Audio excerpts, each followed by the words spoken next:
Morning walk with a change of scenery. Yeah, this is life now. Voodoo Island? It's very nice. Oh, it's so chill, eh?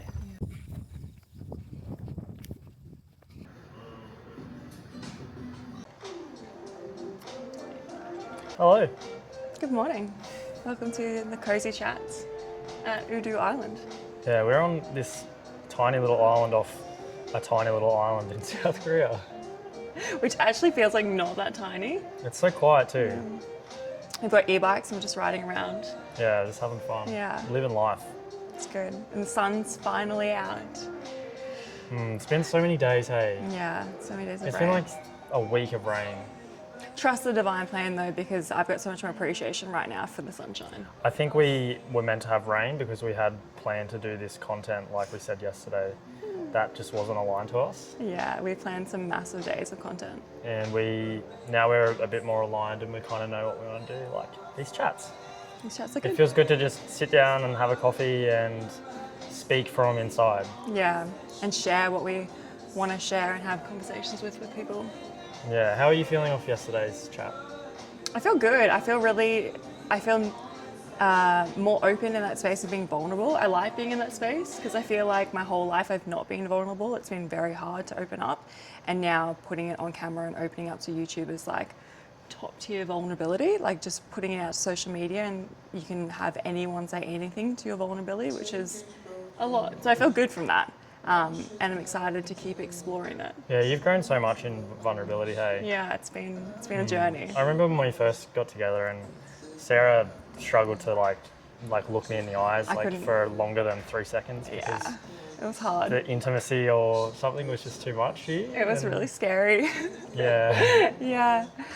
Yeah. What was that like for you? Like, how is that for you? Like that vulnerability? Because for me personally, I just find it so easy to be vulnerable, and sometimes maybe I can overstep that. Like I need to like rein it in. 'Cause I'm a very sensitive person.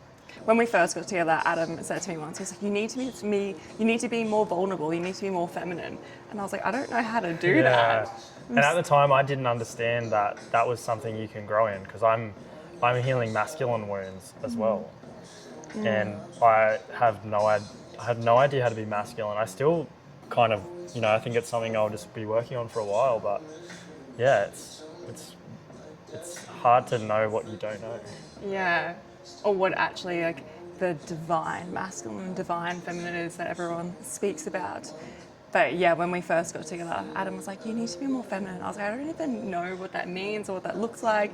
But Adam would be the one always talking about his feelings. And I'd be like, we have stuff to do. Yeah. Let's do this to-do list. That's the flow, the masculine and feminine, Yeah. because there's definitely more action I want to take in life. But I always find myself just meditating or journaling or just analysing not analysing, but just feeling my inner world. And I always do that. And I think it's great. Like, it's awesome. But it's great to have a balanced bit where Sarah just is a workhorse. Yeah. Sarah's just a horse and cart. And she just works all day. We say that Adam's like the light or like the vision at the front of the horse and cart, and I'm just like the horse, just like pushing everything along. Yeah, you definitely are. But that being said, they say that the feminine can't be in feminine without a masculine figure. So I was just very much my masculine because I couldn't be my feminine because there was no one masculine around to like step into that space. Yeah. I think that's really interesting. So Sarah and I strongly feel that we share a twin flame union, and a lot of people that know us personally from back in Australia, and I hope people listening will learn to know that it's like this crazy polarity that we share where we're like in a male and female body, but the dynamic of how a male and female is to act is like switched. So like Sarah holds a lot of masculine traits and I hold a lot of feminine traits, and that's kind of the dynamic of our relationship too. Like, I'm a very sensitive person and I always like feel my emotions and have breakdowns like mentee bees all the time. And Sarah just gets it done. But that's not saying like, this masculine, like macho man, and feminine, like someone in a dress. Because I was getting that wrong for a long time too. When people kept saying you need to be more feminine, I was like, I don't want to wear dresses and I don't want to wear makeup and I don't want to do these things. But it's not what that means. Feminine means like allowing and creation and just a place of intuition, like a place of knowing and feeling. Whereas masculine is this proactive, protector or active and striving, ambitious. So everyone has a balance of both, and I think that is one of our things in life as humans, that we're finding the perfect balance between ourselves. Yeah. And that kind of leads in what we were discussing, what we wanted to actually talk about today to the people on YouTube and people watching, was like finding yourself in who you are and like what you want to do in life. And you were just saying before that you just try things, and like my like input to that was to just try and let go of control when you don't know what you want to do, because it's so easy to be like, oh, I need to control everything, but when you don't know what you're doing in life, or you try new things, it's unknown, and that's pretty scary. So like I know for myself, I just have to control every tiny little aspect. Otherwise, if I feel like I'm in the unknown, like I just spiral. Yeah, I think a lot of people feel like that. Yeah, so that's like just letting go of control and just being okay with trying things and knowing that it's okay to not know what you're doing. Because that's what we are, like it seems awesome, like we seem like we're just these two people traveling the world, and we have this dream life, but we are still trying to figure out what we want to do. Like we always have these chats constantly, like what are we doing? And that's why we just said, like, why don't we just put this on YouTube? Because we have this conversation every single day. Yeah. And we've been working on this stuff like legit, like so much in our relationship since we got together. Before we got together, my relationships did not help me learn feminine at all. It just was like a mirror of masculine and backed over and over and over. And so I think through a relationship, like a relationship is your greatest teacher. They say like the law of duality, so you, as a human, you can be your whole self. You don't need anything else to be you. But you do need something else to show you what you are and what you are not. So it's like you can be your complete self without me, but then when I'm introduced to you, you learn more about yourself. Yeah. Or you learn what you are, what you're not, and what you want to be. And that's why I think our relationship has gotten us to this point in life too, because we've been together a couple of years, and I just feel like my whole life I never even thought my life could be like this. And that's from having a relationship. Like it's amazing, like, and it externally looks like all of these things, but like inside of it, it's hard work. Yeah. Because you immediately know that I really want to stay with this person. Like this person is amazing, but it's a mirror of everything that you need to work on for yourself. Yeah.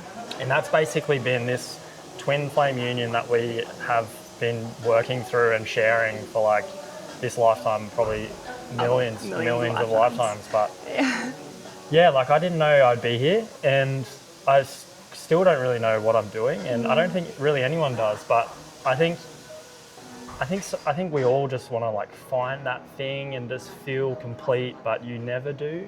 Yeah, and that's the beauty of it, because you can never get it done and you can never get it wrong. Yeah, it's classic Abraham Hicks right there. Sarah says that to me every single day. Never get it wrong, never get it done. Because I'm just like a very absolute-minded person. I'm like, if it's not this way, then it's this way, and then I get to that way, and I'm like, oh no, and then I can get really shaky. That's the control that you said before. Yeah, I fall apart. I can fall apart super easy. And you know what? Because you're very in your feminine, you feel everything. Whereas I'm like, okay, on to the next task. Let's just do the next thing. Let's problem solve. Yeah. Whereas you're like, I know, I've got to feel what's happening right now, and that will help me learn. Yeah. Whereas I'm like, nope, gold-minded, next one. Yeah. And I guess I have like a vision for a lot of things. Like my whole life is this vision that I can see, and I can get really swept away to that. So that's why those like, I guess like having a thing that you can do to stay present every day really helps. Anyway, I don't know, this might be veering off, but I guess the moral of the story is like, just maybe be okay with not knowing what you're doing in life. Yeah. Yeah. It's okay to not know. But find something that makes you happy. I think the biggest thing that I've learned in life, and this is coming from a very, like a traumatic childhood, leaving at a young age, doing very like higher level jobs like the army and all this sort of stuff. And it's a bit like, I feel like I've taken life so seriously. And I think something I'm learning is to just have fun. That's it. Just have fun. Just wake up and have fun. Kick a soccer ball, bloody play badminton. That's why like we're in Korea and my gosh, the people just have fun here and they're just so much fun. thriving. Yeah, it's so cute. I love it. Everything's fun here. Everything's colourful. Probably because they've had a traumatic last years of the war. That was recent. Yeah. Speaking of which, my fun today is trying. This is a Citron long black. Normally we just get a normal long black. This is Sarah's one. And I got this Citron one and it's got like orange peel in it and stuff. Could be yuzu or it could be halibon, which is like their mandarins of Jeju.